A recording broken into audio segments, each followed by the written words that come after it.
Hi, my name is Ray, and I'm an artist in North Texas.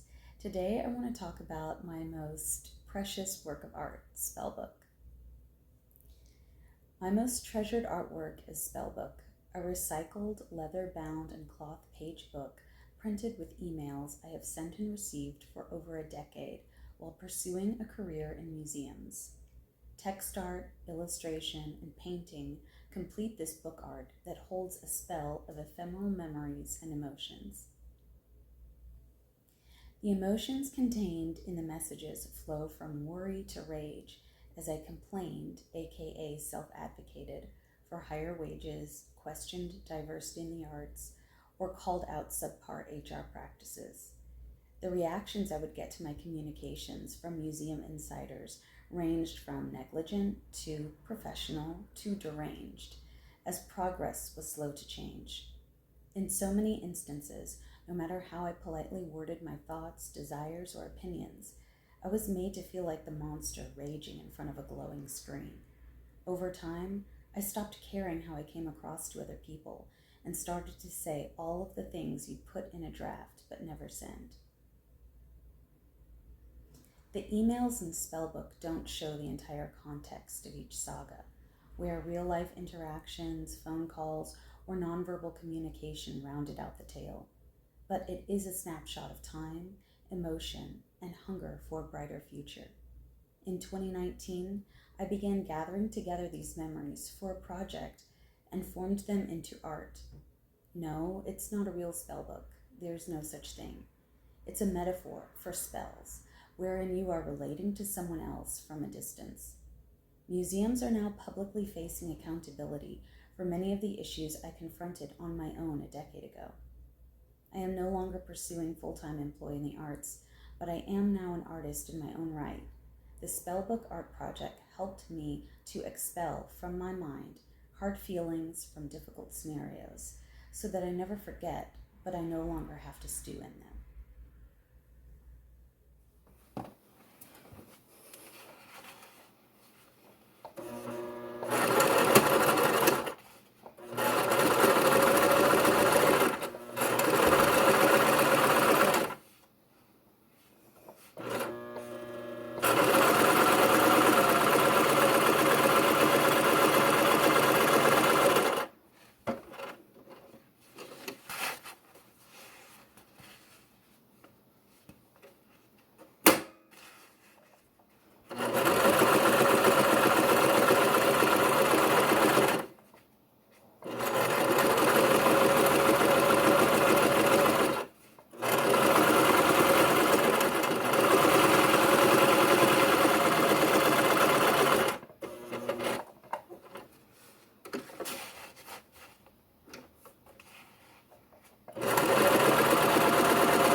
The stereotypes of the angry black woman, the strong black woman, the crazy black woman were in the forefront of my mind while compiling Spellbook emails and creating the imagery.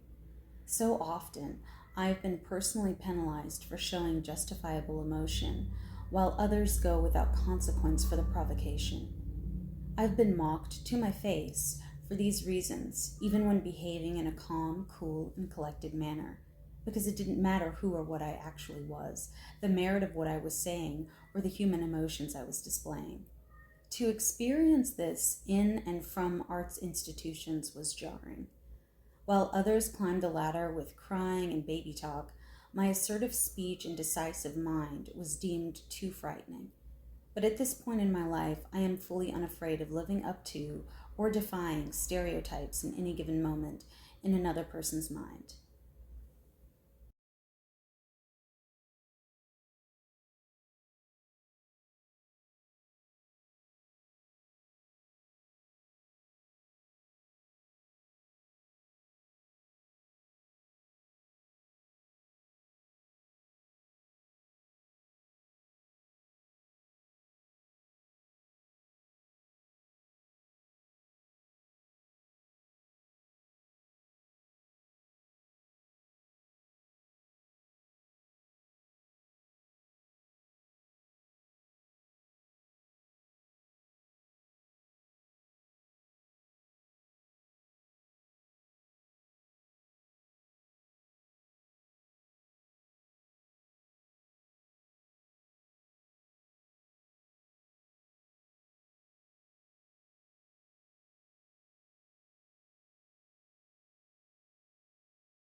From Ray Pleasant to Metropolitan Museum of Art. Date November 18th, 2013, 5:23 p.m. Subject Fee Waiver Request. Hello. Please accept my written explanation for a fee waiver for my application to the graduate paid internships. Thank you, Ray Pleasant. The letter reads, The Metropolitan Museum of Art, 1000 Fifth Avenue, New York, New York. 18th of November, 2013. To whom it may concern, please consider the following letter as my request for a fee waiver for the application to the Metropolitan Museum of Art's paid graduate internship program. My explanation of need for the waiver begins with the fact that I am applying for the Lifches-Stronach internship, which is a need-based program. I am an American citizen currently studying art history at the master's level in New Zealand. This country has a very high youth unemployment rate, and I have experienced this firsthand in addition to discrimination from jobs due to my African heritage and American citizenship.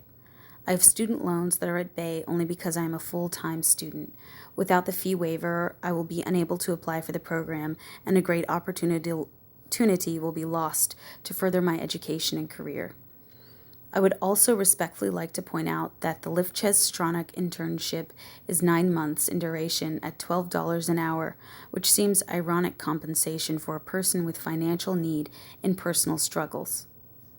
In comparison, the Tiffany & Co. and education opportunities are a full year at $13 an hour.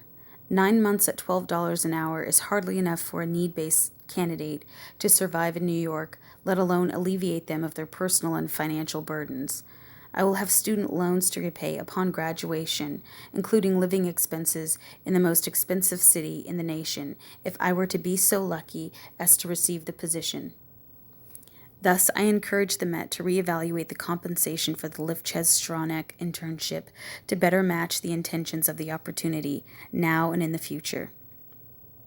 Please contact me as soon as possible about the fee waiver because I am very passionate about the paid graduate internship program at the Met. Thank you. Ray Pleasant, Auckland, New Zealand.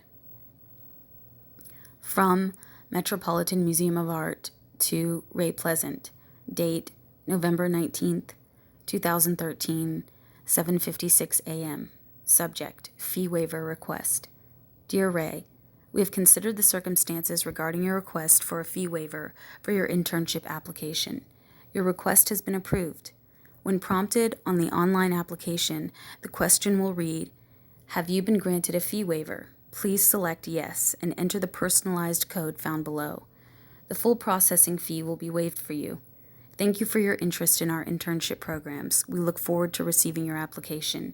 Yours sincerely, Internship Coordinator." From the Metropolitan Museum of Art. To Ray Pleasant. Date, December 6th, 2013, 6:03 a.m. Subject, thank you for applying for an internship at the Metropolitan Museum of Art. Thank you for applying for an internship at the Metropolitan Museum of Art. If you have been granted a fee waiver, your application is complete. If you do not qualify for or do not wish to request a fee waiver, your application is not complete until you submit payment. The online application website will guide you directly to the payment page. You will receive an additional payment receipt following successful payment. Finalists will be invited for an in-person or telephone interview. All applicants will be notified of final decisions by April 4th, 2014. Please contact Metropolitan Museum of Art with any further questions.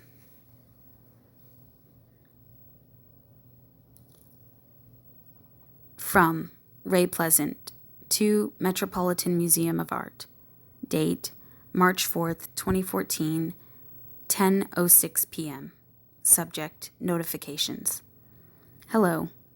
I recently applied for the 9-month Lifchez Stronach curatorial internship for 2014.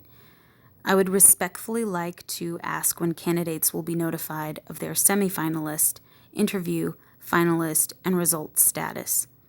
I am an American abroad in school, and it would help to have a realistic time frame in regard to flights, finances, and logistics. Thank you so much for understanding. Ray Pleasant, New Zealand. From Metropolitan Museum of Art to Ray Pleasant, March 5th, 2014, 8:14 a.m. Subject, notifications. Dear Ray, finalists will be invited for an in-person or telephone interview in February or March. All applicants will be notified of final decisions by April 4th, 2014. Unfortunately, we cannot provide information regarding the status of any applications before April 4th. Best. The Internship Office. From Metropolitan Museum of Art to Ray Pleasant. Date, April 3rd, 2014. Subject, Metropolitan Museum of Art Paid Internship Program. Dear Ray, thank you for applying to the 2014/2015 Paid Internship Program at the Metropolitan Museum of Art. We have carefully reviewed your application and regret to inform you that we are unable to accept you into this year's program. We received over 800 applications from college students, graduate students, and recent graduates, and were obligated to decline a large number of very good candidates.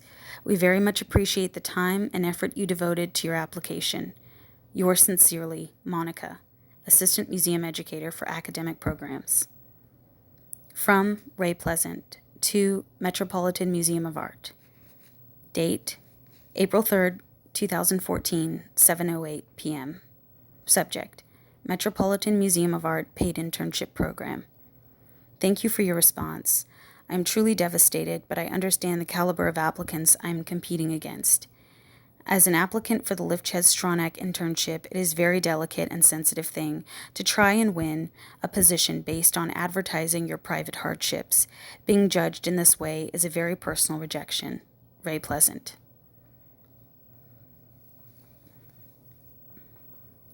From Ray Pleasant to Monica. Date, April 4th, 2014, 7:54 p.m. Subject, Lifchez Stronach Paid Internship. Thank you for your response. I am truly devastated, but I understand the caliber of applicants I am competing against. As an applicant for the Lifchez Stronach internship, it is a very delicate and sensitive thing to try and win a position based partly on your private hardships. Being judged in this way is a very personal rejection. A person experiencing true distress may sometimes have grades that reflect something is wrong in other aspects of their life. Please keep in mind for next year that financial problems or family dysfunction do not always result in perfect A's. It is just a very confusing application when hardship is a factor because no one ever knows what the committee is expecting. What do they consider to be disadvantaged? I could list all of my childhood traumas that later affected my pursuit of an education, but at 29 years old, I try to take responsibility for my own life. I have always shied away from awards that feel like contests of poverty, blackness, or dysfunction. I have always wanted to be seen as something more than a charity case. However, I barely made it through college and I am struggling financially to finish grad school, so I felt it was time to ask for help.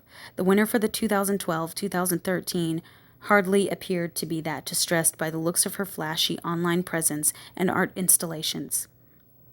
She may be considered a person of color in America, but in the rest of the world she is absolutely part of the majority population. She was a practicing artist, yet it was a curatorial position. So again, what is the committee looking for? Additionally, I suggested in my application fee waiver letter that the wages for the position be increased. For a position supporting those in financial need, I felt the wages should be higher. Online, I saw the wages had increased within days of my letter's acceptance, yet I was not even contacted for an interview, which was really disappointing. Someone else will benefit from my idea, which is great, but I felt in being bold enough to suggest it, I should have at least been given an interview. I am an American overseas with no personal computer of my own, but surely my department would have allowed me an office computer for a Skype. Due to these circumstances, I respectfully ask that specific reasons be given for my rejection. I cannot improve if I do not know how my application came across to the committee. I understand there were 800 people applying, but every single one is important. Thank you, Ray Pleasant. From Ray Pleasant to Nadine. Date, September 30th, 2014. Subject, Livchez Stronach. Hello. I phoned you earlier today about the procedures for the graduate internships, specifically the Livchez Stronach curatorial internship. It is an opportunity designed for those with a background of hardship. What determines hardship to the Met? These standards should be defined more clearly in the application. Candidates should also be notified in a timely manner regarding updates or changes to their application. All candidates, no matter how many, should be notified of their rejection in a timely manner. I say this because you have asked people to explain their poverty or dysfunctional backgrounds in order to qualify for the job. Therefore, some compassion should be given. I applied because I've always admired the Met's collection and because I have been unsuccessful as a regular candidate for so long. I have written to you all before about the matter and received no response. When I applied for my fee waiver, I suggested higher pay for the position, which was granted, yet I didn't even receive an interview or updates regarding notification deadlines. People from hardship backgrounds need communication from the Met because we have to otherwise scramble to look for jobs and housing, lest we return to the very hardship that brought us to apply in the first place. Also keep in mind that perfect academics and hardship do not always go hand in hand. Professors and academia may very well be part of the struggle. Positions such as these are delicate because what might seem like a helping hand could easily become exploitation. I have been advised not to speak my mind so boldly to higher powers, but I have nothing to lose at this point. I only speak for myself and do not intend to tarnish the reputations of those associated with me. There are too many minority or hardship opportunities that try to help people, but their policies and procedures are just as impersonal as any other application process. Thank you, Ray Pleasant. In 2018, I protested a contemporary 30-foot mural of an imaginary KKK meeting acquired by the Blanton Museum of Art. The museum and artist concocted a bloated art world stunt for money and publicity. My protest included a 30-page essay critiquing the mural on my former academia.edu account, which the curator of the exhibition, Veronica Roberts, read, bookmarked, and downloaded according to my analytics, though the museum denied a protest happened. My protest also included a new exhibition and education plan, which the museum followed, an email maelstrom mimicking letters of complaint to the museum and press, a petition with hundreds of signatures, and a live demonstration in front of the mural. ArtNet News reporter Tim Schneider called my email expletive-laden screed. as the publication dismissed my perspective and heaped praise on the artist's gimmick. I went to Twitter and did a word search on Tim's profile for every cuss word I could think of. His feed lit up like a Christmas tree. My Spellbook questions: who gets to be outrageous in the arts? Who gets to be wild with words? Who gets to be provocative with paint? Who benefits from black pain? Who gets to be seen and heard? With Spellbook, I do. I know I want the series to continue on paper instead of cloth pages for reasons of economics and efficiency, but after a certain point I had to ask myself, when does Spellbook end? Am I typing passionate thoughts for the purpose of feeding the beast? No, not necessarily. So many celebrities and comedians are caught saying or writing horrid things to shock large audiences for attention or to be intentionally antagonistic for clout. Do they mean what they say? Is it even real? Who knows? But what is real is their desire to boost their ego, to feel edgy and cool, and other people's feelings are the currency exchanged. What I'm experiencing are real abusive obstacles and the resulting financial suffocation. These messages are a reaction to racism, sexism, scams, and other harms as I pursued a career in the arts or as I engaged with the world. Being hazed out of a job, or sexually harassed by a coworker, or bombarded with racist imagery, or scammed during a gig triggered acute emotional distress and reactive abuse. Why are crass words cash for clout in the mouths of others, but villainized when coming from a place of hurt? Spellbook helps me work through these tough questions, and I have enough material for a lifetime.